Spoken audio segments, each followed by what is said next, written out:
Hello, everybody. This is Historian Stitch. We are finally back. It's only been, what, 2, 3 weeks now. Um, Obviously, slightly different view change, mainly because what I am showing you how to do today um, is much easier done sitting on the floor, and I might be using the bed as a uh, camera prop. We will see what happens. But what we are doing today is using a tape loom. If you saw on Facebook, then you know that I made this slight monstrosity a couple days ago. Hopefully we'll be making a more permanent one and one that is not quite so lightweight. Part of why I'm having to sit on the floor to use this is because of how lightweight this is. If I pull too tight on the tape that I've already made, um, the box ends up picking up and moving, and my tension gets all funky and not nice and tight anymore, and I end up with very rewad tape. So, granted, this is also my first time ever doing this, so I'm going to account that for why this looks like that too. So there are a lot of factors in what you want with one of these. Fun fact, there are no patterns for how to actually make one. Most people just go out and actually buy a box loom instead of trying to make one, but of course I can't be that simple. I have to do things the hard way, so I made a mock-up.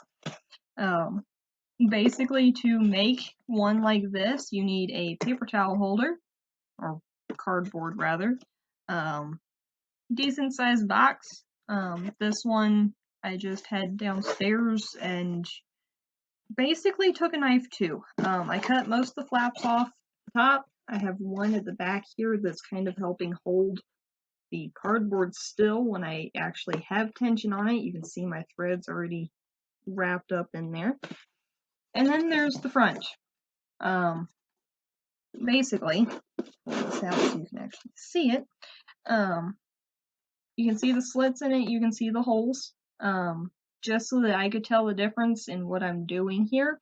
My red threads went through the holes while my black ones went through the slits, just so that I could tell exactly what I was trying to do.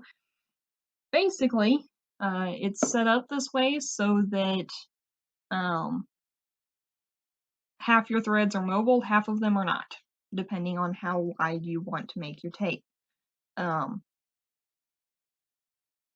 If you were to look at versions of this in a bigger loom, like the giant ones where you're making bolts of fabric from, you have the same concept, except you have levers that you're either pulling or stepping on that pull the threads up and down. So you have your straight ones, and then you have your mobile ones that can either be above or below, depending on where you need them to be.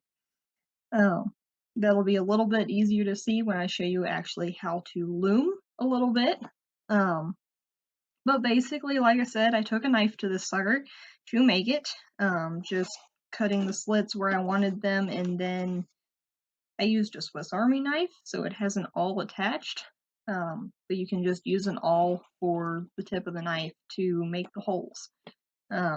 Basically just needs to be big enough to put your thread through, doesn't have to be anything fancy, though I am currently using 11 threads for my warping, which is the long threads. And I have maybe 1/4 inch wide, not even, tape. So if you want anything bigger than that, you're going to need far more slits and holes compared to what I have now, as well as a lot more thread.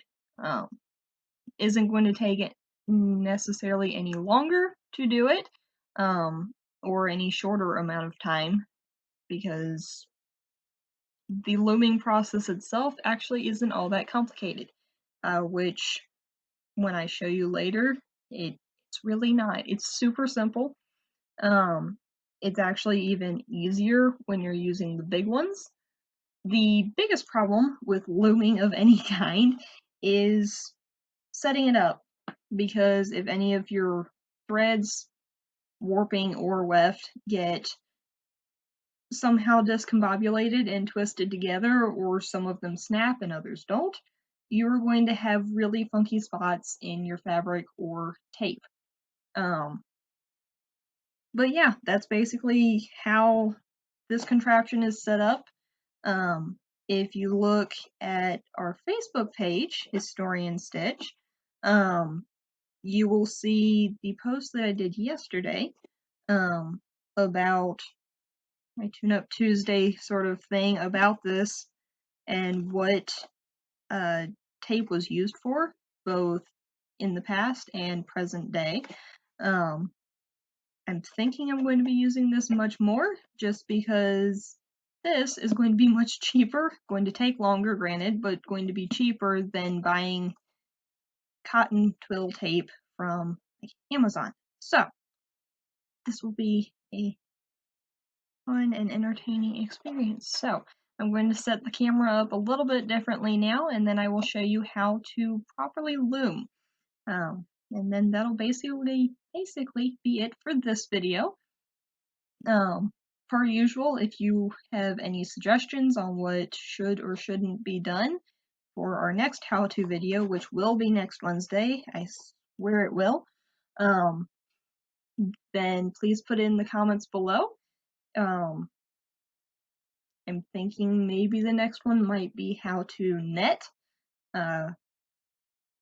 Basically, netting comes from, at least from what research I have done, granted there are many different kinds, and obviously you can go back further than what I have done research-wise. The netting I know comes from Ireland for the most part, where fishermen's wives looked at what their husbands and sons were creating for fishing and went, we could use that for trim on our dresses and in the house, and you are now going to be surrounded by it. Congratulations. So I might be doing that and how to do possibly 3 different versions of that next Wednesday. So let me set up the camera and then we will go from here. Alright, so I've got the camera set up now. You can see my loom here, you can see the threads. I don't have it pulled out quite yet. You can kind of see my tape here, but basically, one problem with how I'm going to start this and show you guys how to do it is you're not actually seeing the beginning part of this. So basically how I started my tape here is just, let's see, this loose thread that's off by itself. It's not tied into any of the knots. That is attached to my shuttle. That's what's going to be going back and forth, creating the weft. Basically, because there are no knots, that means that my beginning rows down here are going to be super loose compared to the rest of it, but I pulled my shuttle through and just held this extra thread down, did a couple of rows, and it basically weaved itself together tight enough, at least in the beginning stages, that it hasn't come out yet. If you look at bigger fabrics, you can see very much the same thing, except in those cases, it turns into your selvage. So this entire bottom side would be basically your beginning edges to a bigger piece of fabric if you were to do it on a big loom.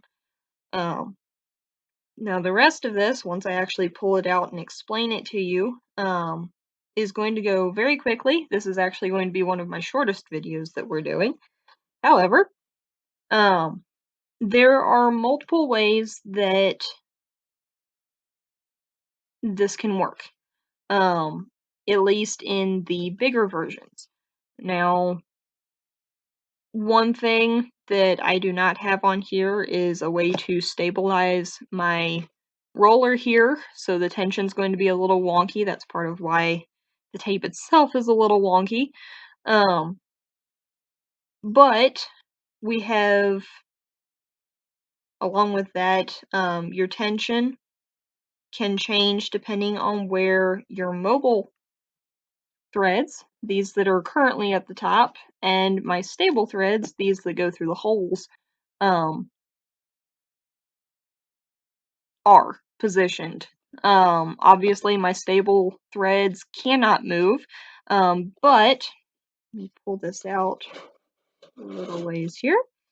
Um, Basically, if all of my black threads were not fully positioned up, the tension would be really weird.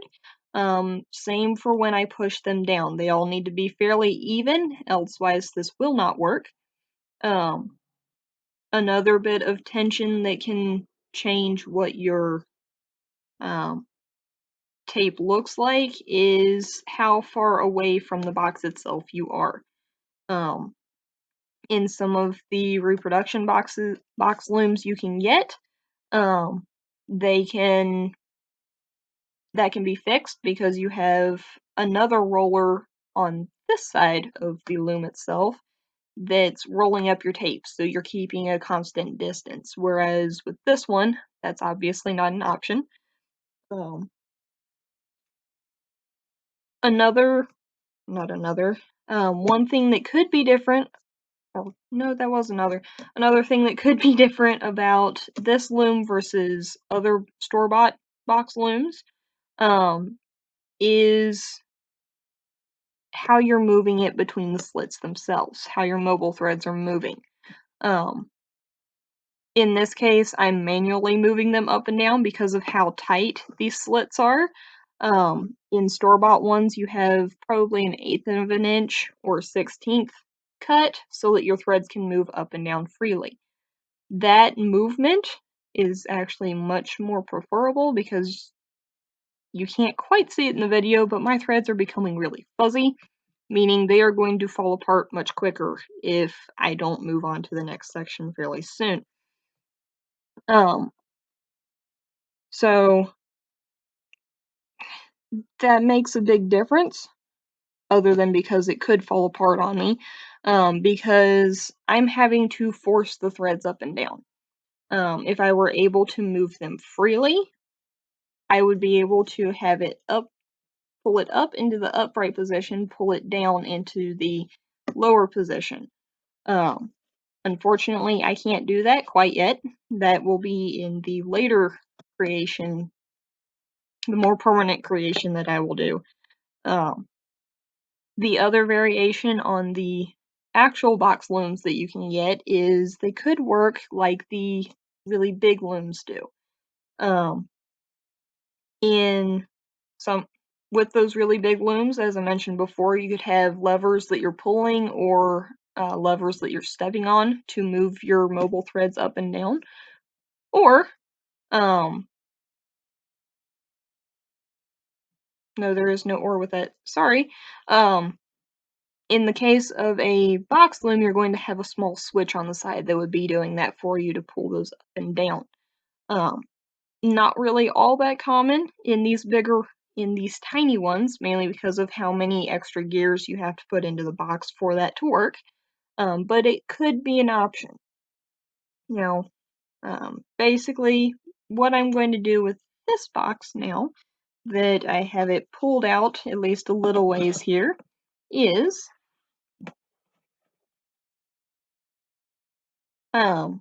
make sure that my tension's tight and even. I'm going to tamp it down a little bit before I take my shuttle here. And when you take your shuttle, you're going to go between the threads. Because they're already upright, I don't have to worry too much about it, but you pull your thread through, pull it tight. I like to tamp it down a little bit here just to keep the threads nice and tight. And then you're going to pull into the lower position.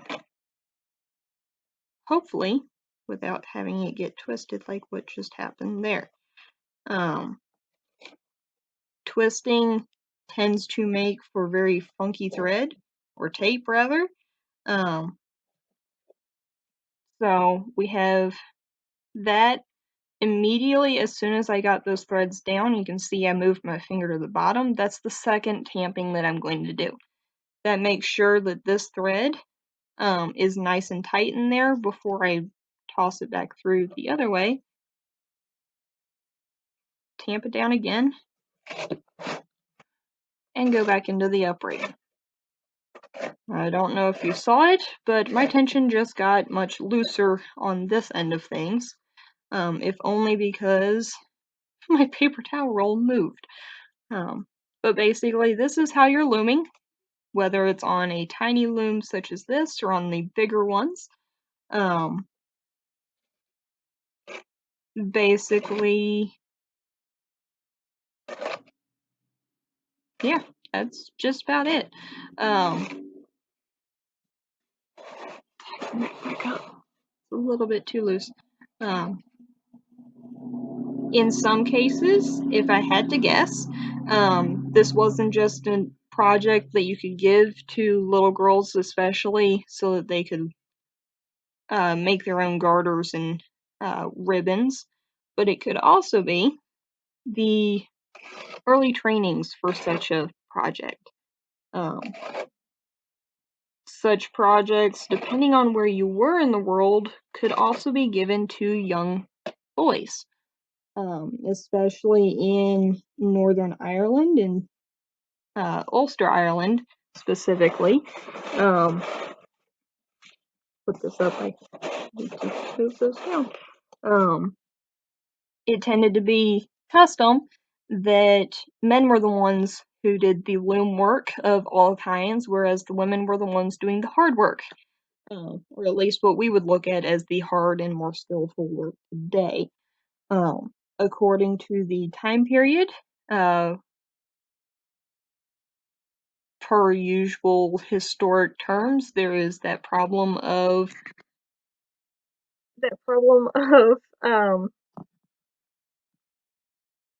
sexism, essentially, where women are less skilled, so they aren't allowed to do certain projects, which, if you know anything about looming and the process that happens before looming of carding, spinning, dyeing, all of that concoction, it's kind of humorous how they would phrase things and say what was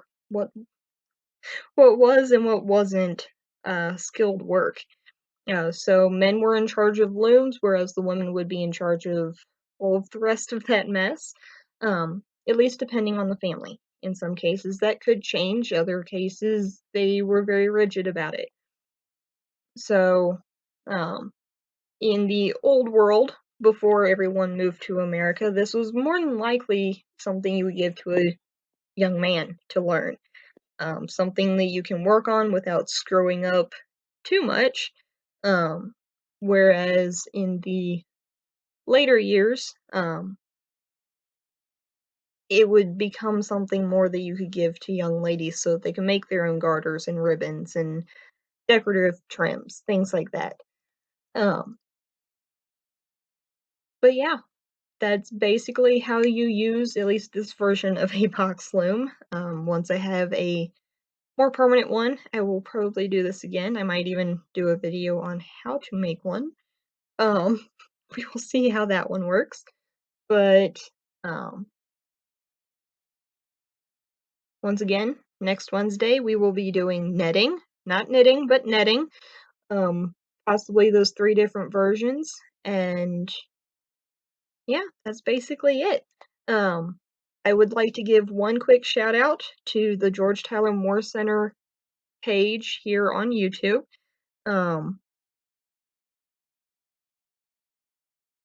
They're doing a lot of also historic videos of all eras now, not just Civil War, though that's usually what the George Tyler Moore Center does.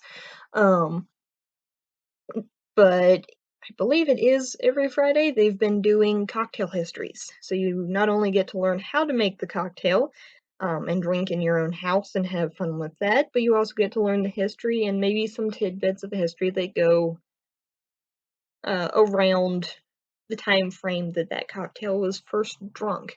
So, um, there's my shout out to them. And if you all have any questions, please put them below, and I will see y'all next time.